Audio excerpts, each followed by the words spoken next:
Ito guys, nagluto tayo guys. Naggawa ng kopi. Paggawa na akong kopi guys. Tapos, itlog na may ano guys. Tortilla na may itlog. Yan. Ito guys, tortilla na may itlog. Ano, with onion, with garlic, with aton. Update na muna tayo guys. Kasi ano tayo. Ito guys, update na muna tayo ha. Upload muna tayo. Kumusta yung Pilipinas?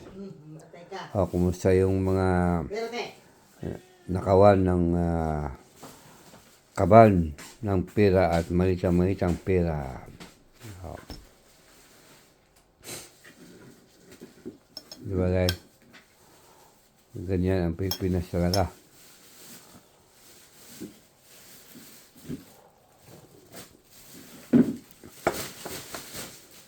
Sana yung 18 Marines, magtagumpay po kayo.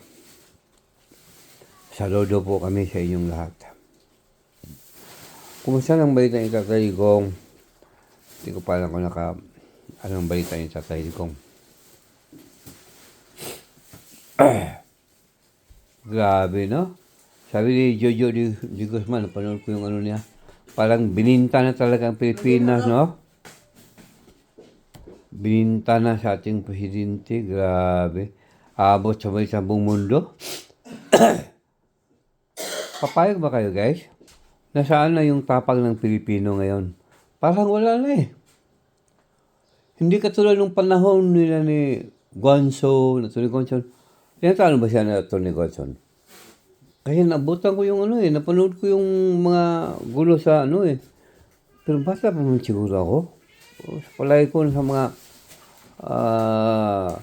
30 pa lang ako. Pero alam ko yung parang napanood ko yung mga pangyari sa video lang noon.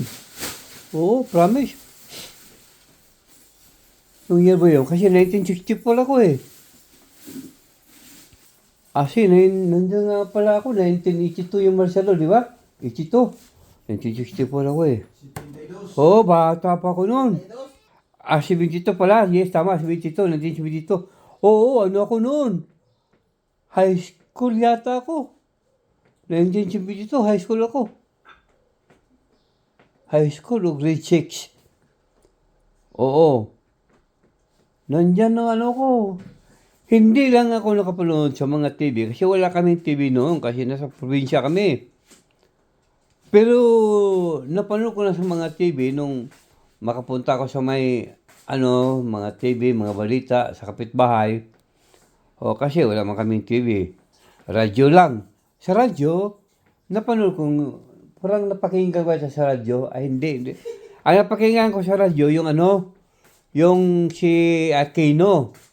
Nung dineclare ni Marcos na, sabi ni Marcos, if you will going back to the Philippines, please proceed directly to Cebu City.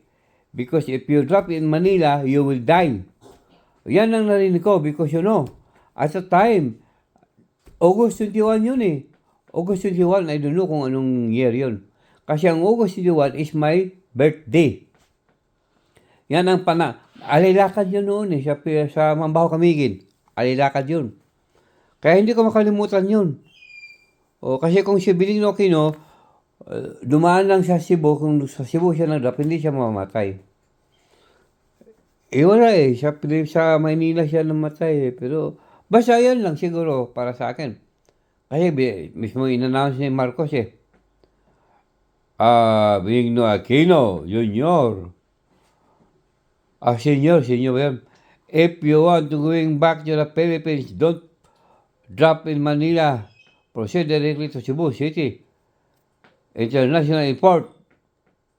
Ganun lang yun ang narinig ko sa radio talaga. Alay-lakad yun doon sa Mambaho Camiguin. Ang ginawa ng mga alay-lakad noon, nagtatanim ng mga punong kahoy sa tabi ng daan. Ganon yun, ganon. Ngayon naman, alay malita nakawan ng Pilipinas. Di ba? Grabe, no? Alay malita putang inang nakawan sa Pilipinas ngayon. Malita, sana all. So, ang almusal ko, buwisit, nabubuwisit ako. Buwisit ako.